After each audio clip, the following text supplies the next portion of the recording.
Hallo Leute, da bin ich wieder. Herzlich willkommen auf unserem Busfahrschule OE-Kanal.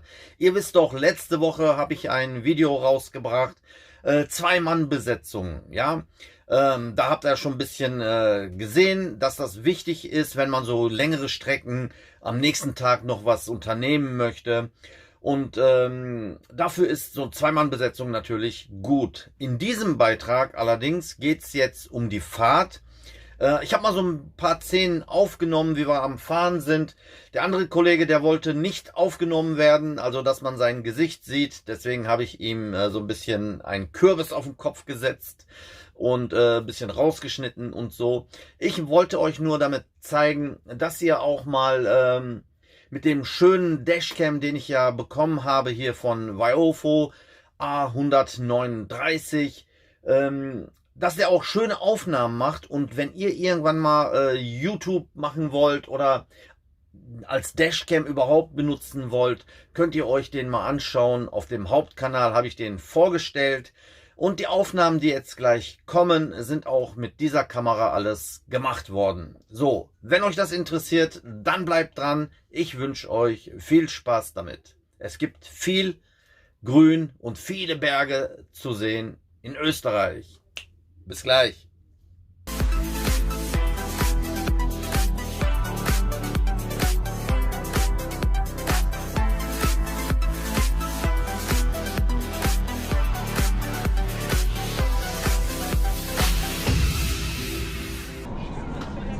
Also es gibt viel zu sehen hier in Österreich. Hier haben wir so einen Tagesausflug gemacht mit den Weight Doctors. Die haben ja ihren Betriebsausflug gemacht. Die sitzen übrigens in Dortmund. Die machen Magenverkleinerung, Magenballons und Haartransplantation und kosmetische Chirurgie und sowas alles. Und die haben hier einen Betriebsausflug gemacht und wir haben sie begleitet. Aber jetzt zu der Kamera. Schaut euch mal diese Aufnahmen an, als ob sie professionell mit einer schönen Canon oder wie die alle heißen, die Markengeräte gemacht wurde. Es ist nichts anderes als eine Dashcam von Viofo A139. Davon habe ich auch ein Review gemacht. Könnt ihr euch auf dem Hauptkanal anschauen, wenn ihr Interesse dran habt. Ich habe mal zwei Kameras angeschlossen. Links unten, da könnt ihr die Innenkamera sehen und die Hauptkamera, das ist vorne an der Front, was die ganzen Aufnahmen hier macht. Natürlich kann man das auch mit Ton aufnehmen und bei Bedarf Ton auch wegmachen. Habe ich hier auch alles mal praktiziert, damit ihr euch das mal anschauen könnt. Unten links könnt ihr sehen, mein Kollege, der wollte gerne nicht ins Bild. Den habe ich natürlich vorher gefragt, hast du ein Problem damit? Ja, hat er, muss man respektieren, akzeptieren. Wenn er nicht will, dann will er nicht. Aber ich wollte auch mal eine Großaufnahme von der kleinen Innenkamera machen. Und deswegen habe ich, kommt gleich im Anschluss eine Aufnahme, eine Großaufnahme mit der Mittelkamera, also die Innenkamera mal gemacht und ihm einen Kürbis auf den Kopf gesetzt, damit man ihn nicht erkennt. So, was muss man beachten, wenn man im Ausland ist? Natürlich versucht euch immer an die Verkehrsregeln zu achten. Man weiß nie, ob irgendwo versteckte Kameras stehen, Radar. Wir haben ganz viele entdeckt, die waren in so Holzkästen versteckt, dass wenn einer den Entgegenkommenden nicht warnen kann, ja, weil man sieht das selbst nicht. Ne, der andere, der wird das sehen, aber wenn man sieht, oh, rechts ist da einer, dann warnt man ja den kommenden Verkehr, pass auf, da steht Blitzer und so. Und wenn man das selbst nicht gesehen hat, kann man die auch nicht warnen. Habe ich in der Form auch noch nirgendwo gesehen. Einfach in so einer Holzpalette davor. Wir als Fahrer, wenn wir dran vorbeifahren, haben das gar nicht registriert. Also immer, eigentlich sollte man sich an die Verkehrsregeln überall halten, aber in Deutschland weiß man, okay, da gibt es auch die Apps und so, die das zeigen. Im Ausland eher weniger und deswegen die Kosten natürlich für eine Anzeige und so sind auch viel teurer im Ausland. Deswegen immer, wenn da 70 steht, 70, am besten 65 fahren. Könnt ihr auch hier unten, ist das auch eingeblendet, wie schnell ich fahre, was für eine Kamera das ist. Datum, Uhrzeit ist natürlich unten auch zu sehen. Aber ansonsten war das eine sehr, sehr schöne Gegend hier an der Steiermark. In Richtung Salzburg. Nachher wurden wir in Deutschland nicht angehalten zum Glück, aber vor uns war ein Reisebus.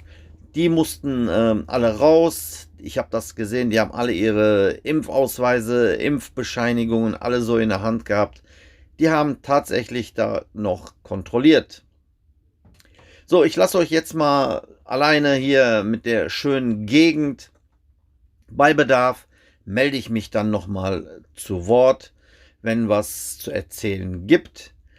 Ich sehe auch gerade, gleich kommt mein Beitrag, wo ich die Frontkamera teste, nicht die Front, die Innenkamera mit dem Kollegen, mit dem Kürbis auf dem Kopf. So, bis später.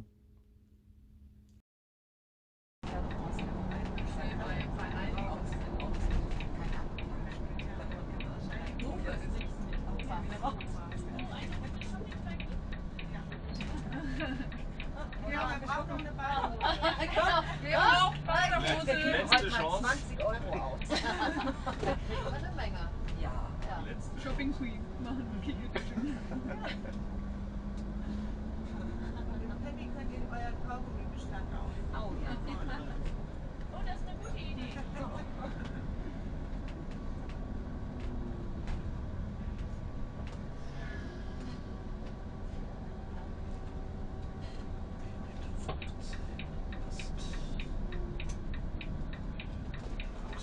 Ja. Zwei.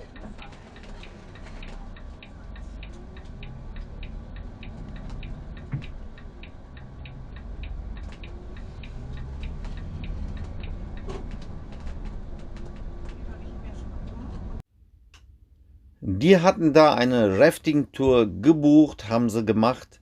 Ich habe sie dann unten später abgeholt. Jetzt sind wir auch schon auf der Rückfahrt, deswegen habe ich auch wieder meine Krawatte an.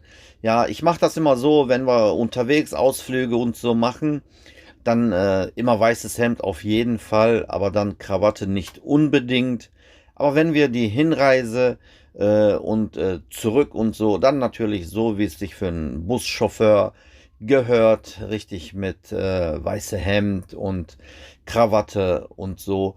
Ist einfach ein gutes Gefühl, auch wenn man jetzt an eine Haltestellen, wollte ich schon sagen, an den Grenzen und so, wenn da einer gerade, ich weiß nicht, macht auf jeden Fall einen besseren Eindruck. Das gehört sich einfach so. Reisebusfahrer, schön weißes Hemd und Krawatte. Natürlich, wenn Schüler und so dabei sind, dann eher weniger, weil die achten nicht so darauf. Aber wenn man so eine 5-Sterne-Bus fährt, dann sollte man doch, so wie ich hier eben halt, mit weißem Hemd, Krawatte, vielleicht noch eine Weste oder so. Das gehört sich einfach so. Das ist gleich die Autobahn Richtung Salzburg. Sehr schön auch gleich die Tunnels. Einen Tunnel haben wir ja schon passiert. Den Tauerntunnel ist, glaube ich, nicht so ganz so lang wie der etwas längere.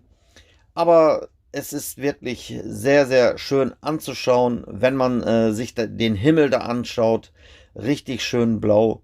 Und ich bin echt begeistert von der Kamera, die Frontkamera, die hier so schöne Aufnahmen hier geliefert hat.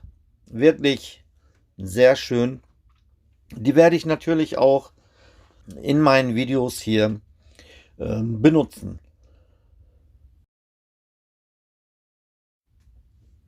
Nachher an der Grenze wurden wir nicht angehalten, hatte ich aber vorhin auch schon erwähnt. Wir sind gut durchgekommen. Die haben uns einfach durchgewunken.